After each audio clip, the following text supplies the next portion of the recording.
Welcome to Top of Search with Robyn and Abe, where we talk about e-commerce, Amazon, and more.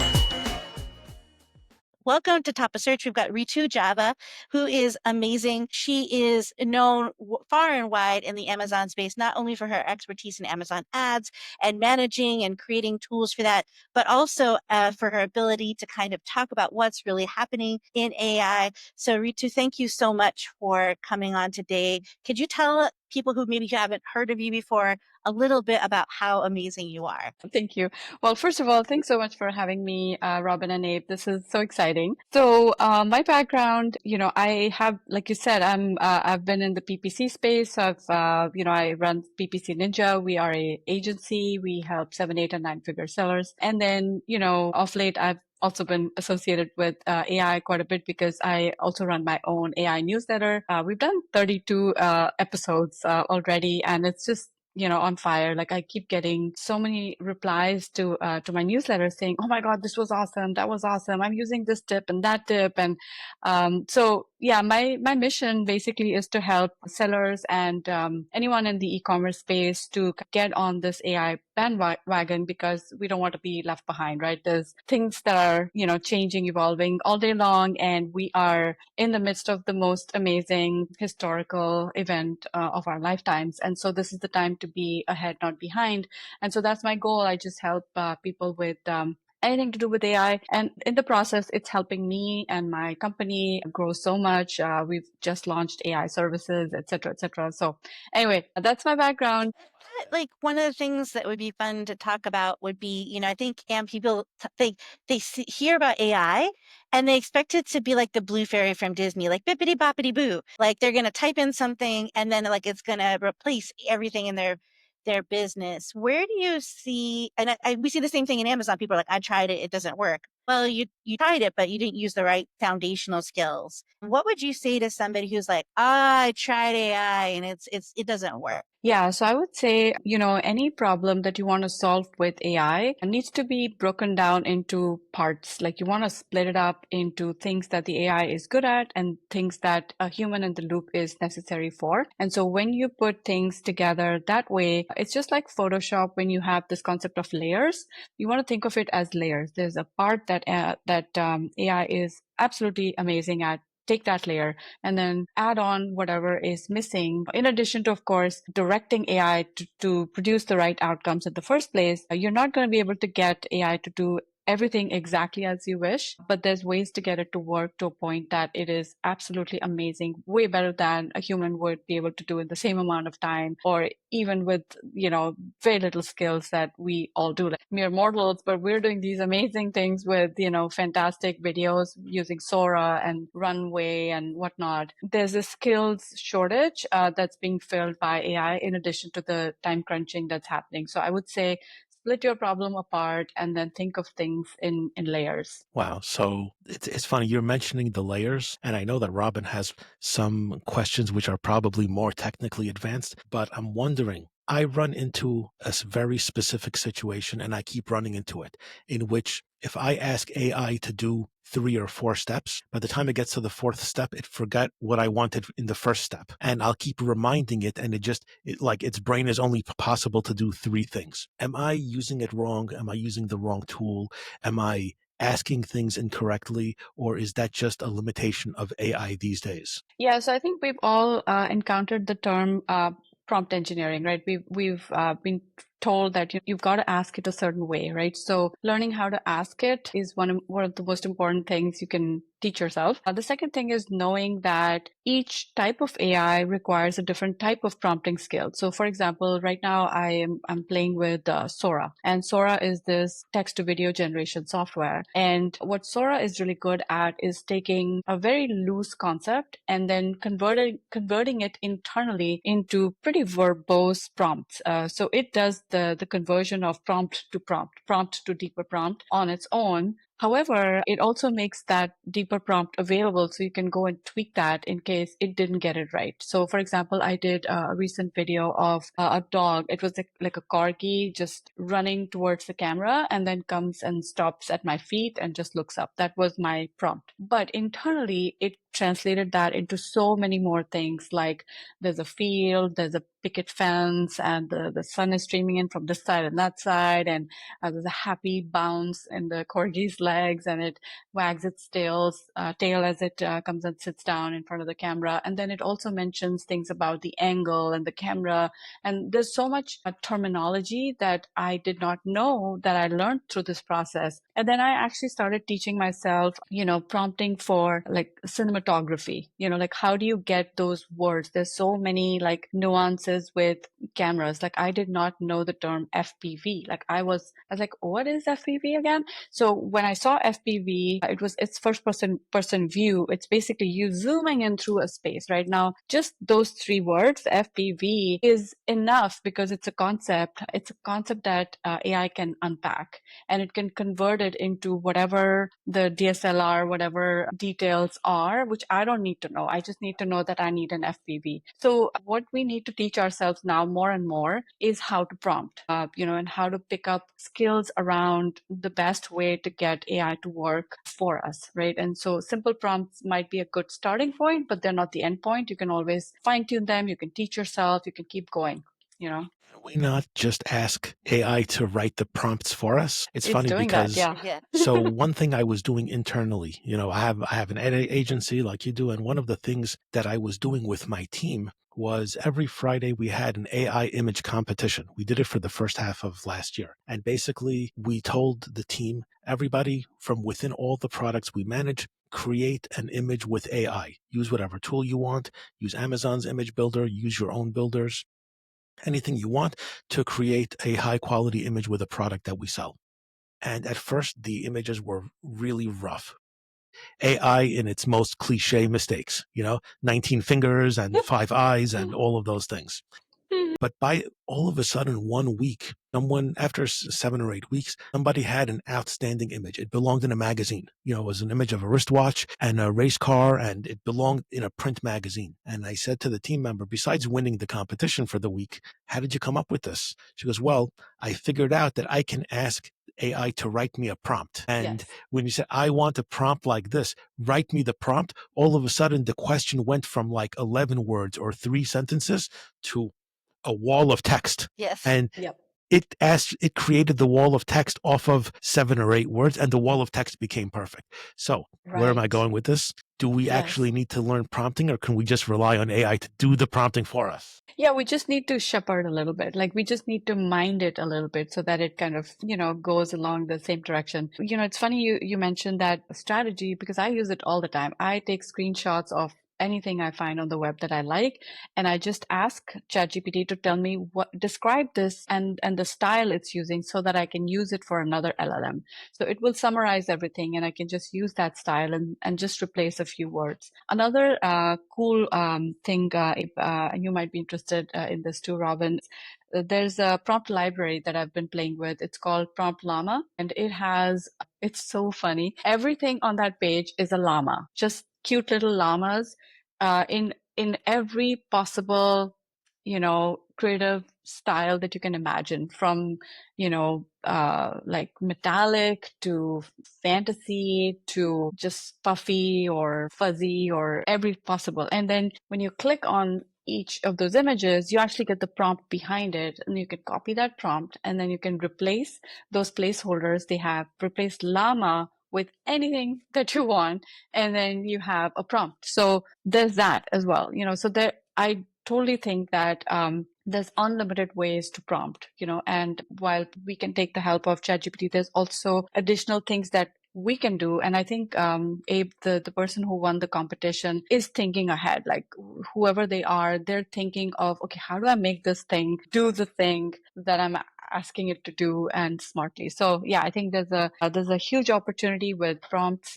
So there's text prompts, there's image prompts, there's video prompts, there's other types of prompts for automation workflows, et cetera, et cetera. So there's like just an unlimited number of skills that we'll need to be teaching ourselves and the future generations as well. I'd like to build off that shepherding piece too, because I think that's what's missing. I mean, what I'm hearing from you saying from all of these things is, you have to really learn how to guide the prompt.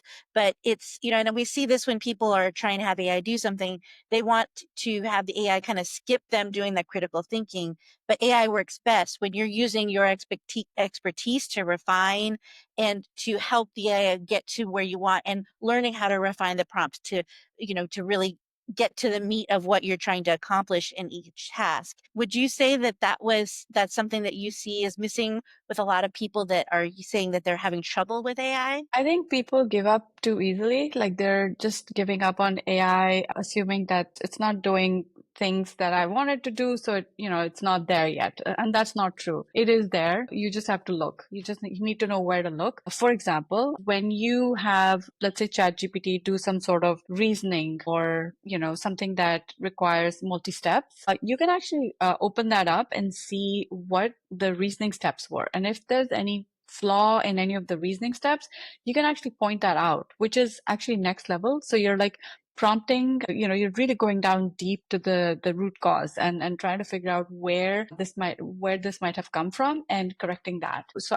I see that expansion, and I love that it can kind of share extra information about its own thinking process, so then you can be a better shepherd instead of just being frustrated with banging your head against the wall saying, oh my god, this doesn't work. There's a lot that can be done.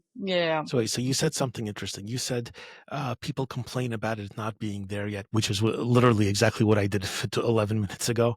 And you're saying, no, it's there already. You just have to get it out. So Yes. if it is there, if you can get it to do, almost anything or literally anything, where is it left to go? Why do we need version 3.0 or 5.0 or some new tool if we're already there? Where is the gap that needs to be filled with another version? Mm-hmm.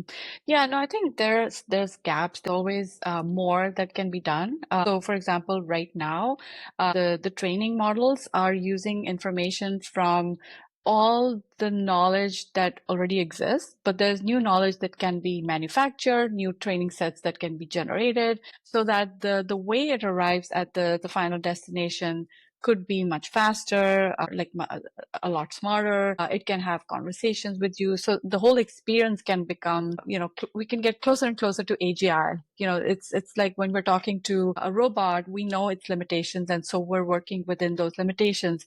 But what is AGI? It's when it becomes indistinguishable from a human, right? In terms of like, we just said it, or we don't even say half the things. Our body language conveys what we want it to do. So there's still a lot that AI needs to, to be able to do.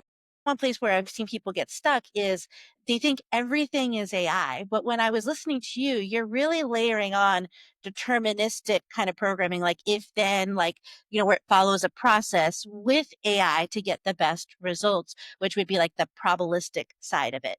So when you're looking at automating a process, where do you look at, when do I use like a deterministic thing, like a macro, like something like make, or something like a Google Sheet or automation or something like that, versus using like a large language model, which would be like on the more probabilistic side? Yeah, so I'm actually going to take a real example, if that's okay. So I currently, put a post up for certain candidates. Like I'm looking for a brand success manager for my agency. And I was like, okay, the best place to put this is LinkedIn. But I also know that the moment I put up a post on LinkedIn, I'm going to be flooded with all kinds of, applicants. And I don't know if I have the time to go through so many resumes. I don't know if it's, it's workable. I don't know. So I didn't do it for the longest time, but now I did it. And so what did I do? I actually set up an automation workflow that starts with LinkedIn. So there's the link that goes first to a Google form. So that's my first entry point. Like there's a Google form. It has 20 that they have to answer in as much detail. They can do, there's some drop downs, et cetera, et cetera. So I've got all that content Plus, they're supposed to upload a video of themselves speaking about something. So I've got that information. Now, this goes to the next step, which is a Google Sheets, which is attached to a form. So forms come with Sheets. You can get your responses there. And now I want to have a watcher. Like I want to watch as soon as a new row comes in. I want to process that entire row with all the information and do something with it, right? So that's my next part of the automation. So there I actually put in make.com. So what is make.com doing? It's got a listener where it's looking for rows and it's connected to my response sheet. And every time there's a new row, it takes all of the fields and passes them on to ChatGPT. And so I've got an API connection with ChatGPT right there. Of course, I pay for it, but it's barely anything. Like literally, I paid $5. I still haven't run out of the credits. Like I've been using it for like 2 months or so. So I connected via API, sending all of those parameters that have answers to all of those questions. And then ChatGPT will process everything based on some criteria that I give it in that prompt, right? And it'll give me a verdict at the end of it. So it's just going to give me good to go, great, or reject. So there's three verdicts that I get. And that information is passed on to my response sheet. And so the response sheet now has the verdict on it. But then how do I get informed of that verdict? Well, I have another automation after that, which is a Google App Script automation, which is just reading that column only, just that column with the verdict. And it gives me every morning at 6 a.m., I run it on a trigger so that it can send me and my HR person only the candidates that have great on their verdict, and everything in that whole row is summarized in nice vertical HTML format that is readable by the human, so I can see it and it's not like in small little cells. I can read it and it comes to me in my inbox. That whole automation workflow has 6 different automations that are happening, and each of them are on different systems. So I've kind of pieced them together because I know this is how it's going to flow best for me. Now, can there be one AI that does all of this? Maybe. It may not do it the way I want it, but it's just the way you want to think. You know, like I said in the beginning, you want to layer things, you want to break things down and see which systems already exist that do those things that you want them to do. Like the form is there. It's always been there. The Google App Script is there. It's always been there. But then where's the AI? It's the evaluation of the form. And make.com is just making everything easy because it connects this with that. So yeah, just finding the right place for the AI to fit in is the way I approach most problems. I think that's a great example because you're using the if-then statement for the thing that the if-then statement is really good at, and then you're using the AI for the part where it's able to kind of use that large language model. As you develop that, how much tweaking or spot checking did you do after you set that up to make sure that the AI was giving you the answers that you really wanted? Yeah, I took a couple of hours to set this up. Yeah, but start to finish, it was honestly, once the idea came to me, it was a few hours of start to finish. And then I ran a few dummy tests, like I kept putting in wrong answers just to test it out. And you can also ask ChatGPT to generate test cases. So it can give you an entire row of good, bad, ugly, and just paste it in there and then trigger the response. So test cases is another great way you can use AI. That's great. Did you have a question about the money? I did. I thought you were going to ask something else, Robyn. So, Ritu, one of the questions one thing about AI tools that I always struggle with, and you touched on this when you mentioned paying $5 for the API, is what tools are worth paying for? You know, there's many, many, many tools. Every single one of them wants $20 a month from you to access a better layer of it. And right. One week I'm hearing that table stakes is you need your ChatGPT upgraded version. And I'm hearing that Gemini is the best right now for all kinds of reasoned processes. And there are so many people that swear by Claude. And of course, there are image making tools. What things do you find are worth spending the money on? And separate from that, do you think it's appropriate to just look at it as sort of assign a budget of 60 or $100 and know that you'll always be using 5 or so premium tools, and like that might change over time, but you'll probably be committed to spending X as a budget for premium AI? Like, where do you fall with all of those expenditures? Yeah. So I think I have an open mind because I'm open to rapidly testing different softwares and letting them go when something else takes its place. Now, how do I manage that? I'll just come to that in just a sec. But before that, let me just talk about all the softwares that I pay for. So first of all, most important, I absolutely love ChatGPT. I pay for the premium plan. I don't pay for the 200 because the only things that it has that I need right now are already being met by a different software called Perplexity. So Perplexity now has deep research. The deep research gives me 5 queries a day with Perplexity. And it's part of my $20 plan with Perplexity. So 20 for ChatGPT, 20 for Perplexity. So wait, what is the deep research though? Like what's different than sure. regular queries? Yeah, so a regular query will basically take the body of knowledge that, let's say, ChatGPT has, and it'll give you a quick, response. Like it'll give you whatever makes sense, and it will often hallucinate, often give you, a response that's based on a particular perspective, etc. Now, deep research is a different ballgame altogether. It will go and do a very thorough research of all the websites out there that talk about that topic. It'll scrape them, it'll analyze them, it'll compare them, it'll generate a thesis, and it'll use that thesis to analyze all the data and then give you a well-rounded response. It's not like a quick, here's what I found in my RAG kind of response. It's almost what we sort of expect but aren't getting. That sounds like what we would hope to have gotten in the first place. Yeah. But yes, okay. Yeah, exactly. So you were telling me about that's deep so that's the Perplexity part. What else is in the stack? Yeah, so the other stack is Claude. I pay $20 for Claude as well. Now, why do I use Claude? I think Claude is amazing for coding. It's just the smartest of these 3, right? So general copywriting things, quick posts, social media, etc. ChatGPT is great for that. For anything research or recent and researchy, I use Perplexity because it has all those connections with, it even has DeepSeek, right? You can also use it for any DeepSeek kind of analysis. So Perplexity for just general research that is timely, and then Claude for programming. So those are my 3 when it comes to general LLMs. Then let's talk about like more, like the AI in creatives and AI in video, etc. So for creatives, I use Canva AI, and Canva Teams or Canva Pro will get you 200 plus AI apps within Canva. So they can do all kinds of amazing things. And it's not like Canva is or it's not like Canva owns these 200. They're all third-party programs or tools or micro tools that are built into Canva. The model for kind of getting charged is unique to each of them. So you have to kind of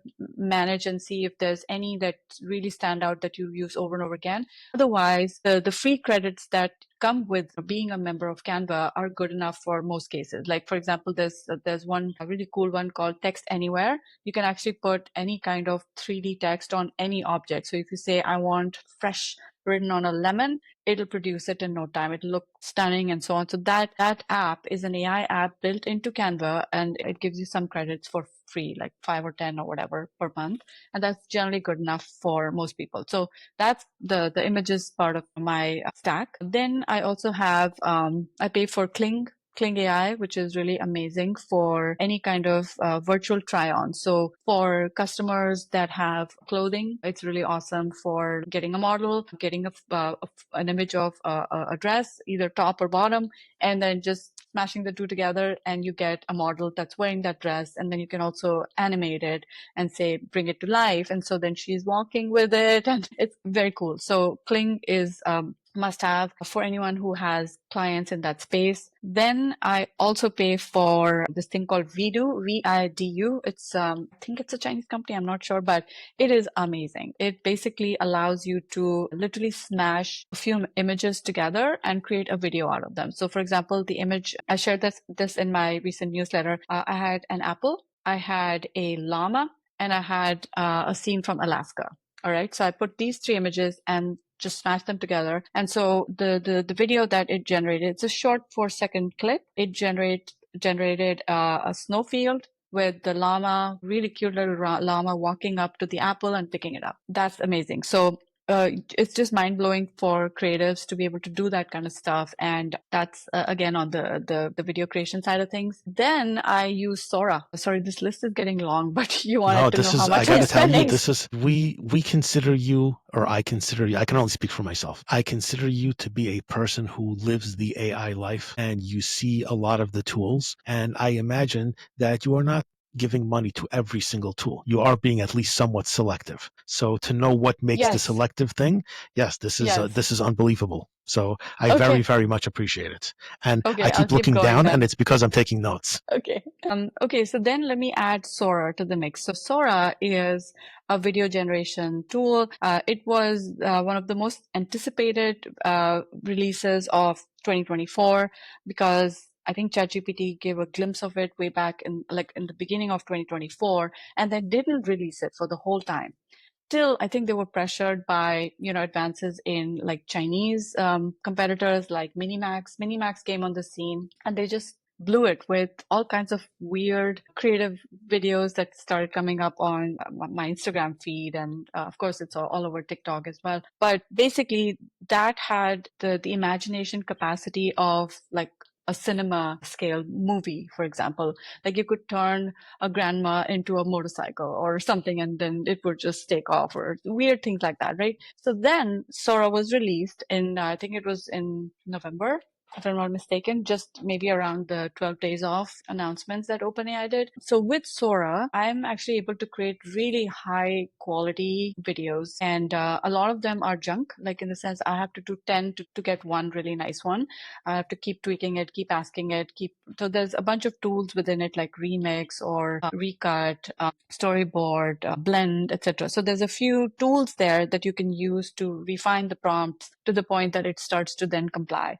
So Sora actually works on credits. So you don't have to pay for Sora. It's not a monthly subscription. It just, because it's part of the OpenAI system, I pay for it through credits. And like I said, I have that $5 investment and I'm still using it. Like I still haven't run out of it. I'm using it for APIs. I'm also using it for Sora. That's it. It's just a one-time, just set it up with your credit card, and then you just use bit by bit. So that's Sora for video generation. I have experimented with a few from time to time and also let them go. Like I paid Leonardo and I let that go. I also paid for, I'm trying to remember, I'm very tempted to pay for Runway, but Runway ML is $60 a month and it's for professionals. And I know when I get to that scale, when there's volume in terms of like how much work we're turning around, I think I will upgrade. But for now, I'm good with Sora. And there's What does Runway ones. do? Same thing? It's a video tool? Yeah, it's video. Yeah, it's like pretty good at cinema grade movies, and they have a bunch of really cool functionality, which is a reference image, for example. Like if you want the same character to appear in a sequence, these 4-second clips don't cut it, right? You need the character to carry over to the next clip and the next clip. So if you want that, then you probably want to define the reference and then just use that in different scenes, and it's the same human, like it just, or the same character or the same product or any of those things. So that's what Runway ML is really good at. And then more recently, Pika Labs came up with some really cool features as well. Yeah, so I'm trying to keep my base limited so that I can, but I'm always testing these out for anything that catches my eye for a particular feature that I want. And then I might say, okay, now let's pay for this. So my stack is getting big, and I didn't mention make.com, right? So now we talk about automations, right? So make.com, I recently upgraded because make.com gives you 1,000 cycles for free. And that basically means that it's processed, it's the equivalent of 1,000 actions, rows. basically. 1,000 Yeah, actions, 1,000 right? actions. Yeah. Yeah. Let's say 1,000 rows or whatever it's done, that action. So I ran out of that. So I had to upgrade, but it's just $10 a month. And I'm kind of fine with that at the moment because I'm doing all these, screening and some other automations as well. So then we come to Google AppScript, which is included and it's part of your, Google Workspace cost. So if you're already on if you're a Google shop, it already is there. It's free. And then if you have a Gmail and Google Workspace, you also have Gemini also free. It's like built into all of the apps within the Google ecosystem. So you can ask it questions on the side, whether you're doing, whether you're writing an email or you're in, let's say, a spreadsheet, or if you're using BigQuery or Looker Studio, like it touches all of these, and you only have to pay, you don't have to pay extra, but they actually increase the price. So everybody has to pay a little bit more, but you got Gemini. It's part of the suite. I'm trying to think what else. I'm sure there is one or two that I'm forgetting right now, but that's pretty much, the areas that I touch in my job.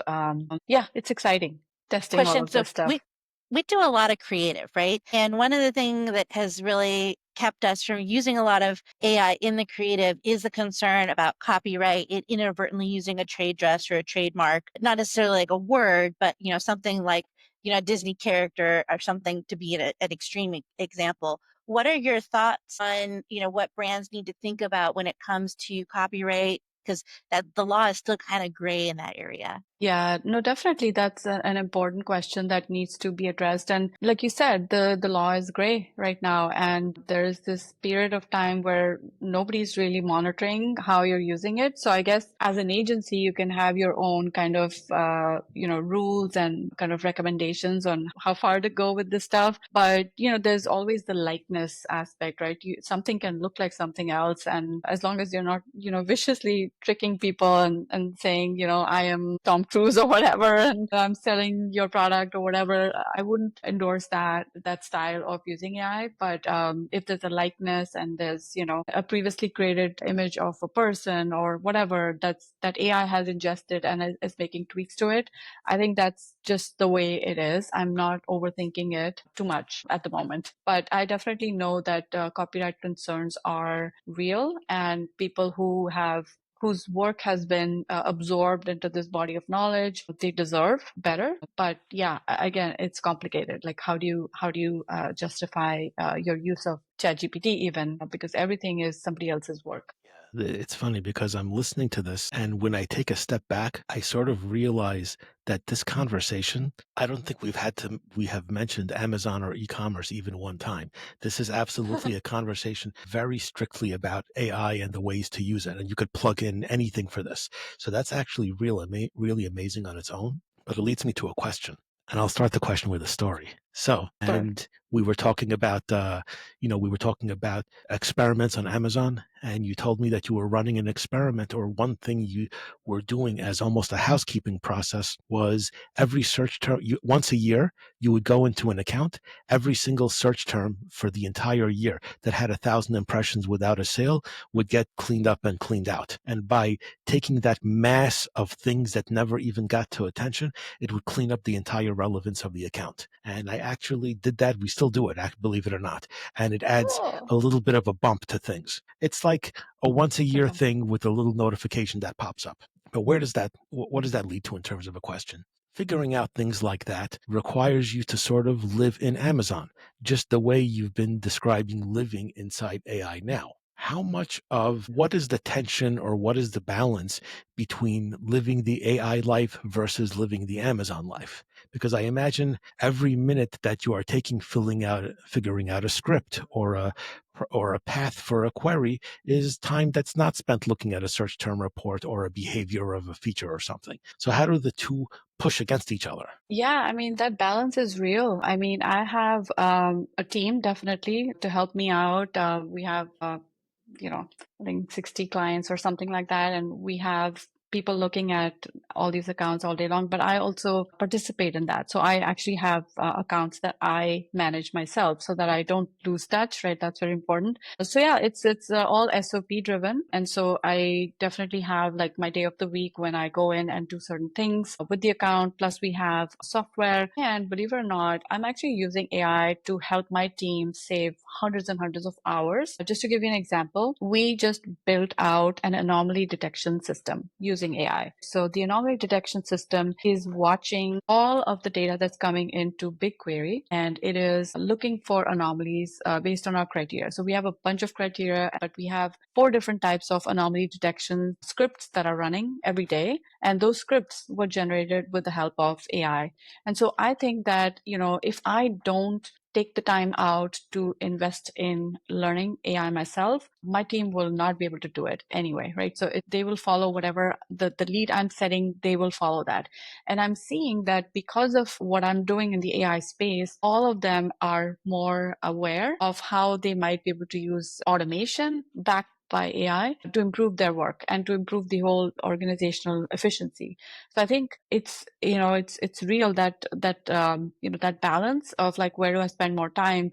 But I think they're very much aligned, because at the end of the day, it's helping the agency improve. It's helping the agency create and be more efficient. And efficiency is one of our core values. Like, we have a bunch of core values, and one of the top ones is efficiency. And because without efficiency, we can't really, we don't have a business, right? So at the end of the day, it's kind of all helpful. And I'm kind of enjoying setting the boundaries as well as setting the balance there. Yeah, I mean, you mentioned working with the team that's managing the agency accounts, and I'm wondering, when you come up with something inside the space of AI to apply to the workflow that the team is doing, do you give them the shell of the idea and say, figure out the last little details, or do you give them a fully finished thing? You say, hey guys, I built out a version of an LLM with the macros and the make actions and A to Z, and just plug in this report and it does it? Or are you saying, I just dreamed this up, I did the first couple of steps, but based on what I'm describing, make it happen? Mm-hmm. Like, which way do you lean when it comes to connecting your efforts to your team? Mm-hmm. We're very collaborative, and so we like to do a lot of things together. Like, anyone can lead. We all know our goals, and anyone can lead, and we support if it's something that helps to improve our overall efficiency. We're very open to, whoever does it, it doesn't matter. Now, I have to take one step, which I haven't done yet, which is to upgrade to the ChatGPT Teams account. I don't know if you guys have played with that. It's more expensive, by the way, but it's better because you can reuse the custom GPTs that one person creates, and anybody else can also use it. Right now, the custom GPTs that we have are for, let's say, keyword research or for Rufus ingestion. So we've got this automation that, again, I created with Claude, but the output of the extraction of Rufus prompts is actually feeding into a GPT that I created, which there's two people that have done variants of that for slightly different purposes, and that's fine. Now I just need some extra time to kind of consolidate our team's work so that all the GPTs live in one place. And then that way it's easy to kind of share and there's no duplication of effort. But other than that, it's like we have a data team meeting once a week in which we discuss like whatever data projects we need to do as a team. And there's, of course, a limited number of people in that team, people who are the ones who will actually go and run these automations or create these automations or create the scripts for them, and the ideas, people who can actually contribute to those, the ideas, the brainstorming of like, what do we want next? What do we want next? Because we always want something out of our data. Yeah, I think that the Claude or the custom GPTs is interesting. I was at a presentation with Fred Valles from Optimizer, and he talked about when he writes an article, he has like several custom GPTs, and one's like a critical Kathy, and it looks at his article and says, if I was a devil's advocate, where are all the holes? And then he uses things for like, if they were coming in from this marketing path, what concerns would they have? So I think a lot of people miss like the ways that you might be able to use custom GPTs, like outside of like tasks, but also just making your human work smarter and more thorough. Yeah, you're so right. And, you can actually create a custom GPT that can analyze things in the voice of a famous person. For example, let's say a Seth Godin, for example, a marketing genius like him. You can actually feed it all of Seth Godin's work and then just have a conversation with it. So there's just unlimited ways to use custom GPTs. I know some people actually use custom GPTs for each of their clients. So they can just upload all the information about their clients to that GPT and then have a conversation with that, or use that for guiding the actions or whatever. So yeah, there's just unlimited ways. It's just your creativity and how much you want to use this stuff on a day-to-day basis. Is it hard to, I know that this is a question for like 2 years ago at this point, but for those who haven't even attempted it yet, is it hard to build a custom GPT? How much technical knowledge does a lay person need? Zero. Yeah. You can get started now. It's pretty easy. So you can actually ask ChatGPT to help you generate the prompt for a custom GPT. That's what I've been doing right now. So it's a two-step process. I say, I want my GPT to do this, and how do I go about it? So it generates a prompt. It's pretty thorough. It gives you like sections for the actual instruction that go into the GPT. And then you can kind of, also have it design the pacing. So like, for example, if you want a custom GPT to ask you 5 questions before it blurts out anything, you can also ask the prompt to be written as such so that it asks you one question at a time, confirms that it's got that question, and then asks the next question and the next question. So that design is also something you can do with ChatGPT. So it's almost like meta at this point, the prompt to design the prompt. And I'm kind of with you that I really love Claude, with the exception of the custom GPTs are pretty amazing and have their own use. Would Yes. you do that prompt engineering in Claude and then take it to custom GPTs, or would you do the whole thing over in GPT? So far, I've just been sticking to GPT for prompt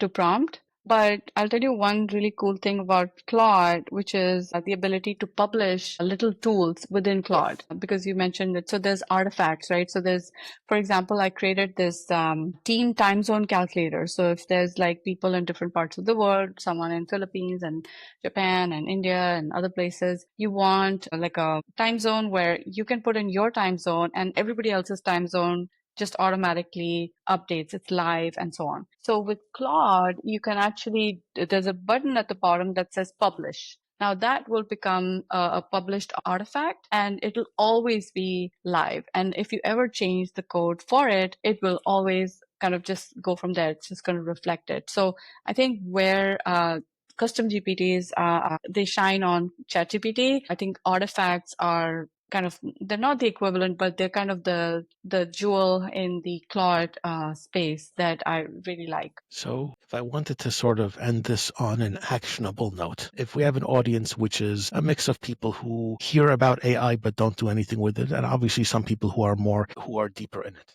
if you would give one actionable piece of advice for someone who wants to start using AI and the different GPTs to make their life more efficient, is there a first action somebody should be taking? So I think first, just become a user of these custom GPTs. There's so many. Like right now, if you just go to ChatGPT and look for the Explore GPTs option, you can actually type Amazon or AMZ and you'll find a bunch of people that have uploaded free GPTs like listing optimizers. I mean, we've also uploaded a bunch of GPTs, like there's Amazon Seller Support GPT that we've uploaded, AMZ Seller Support.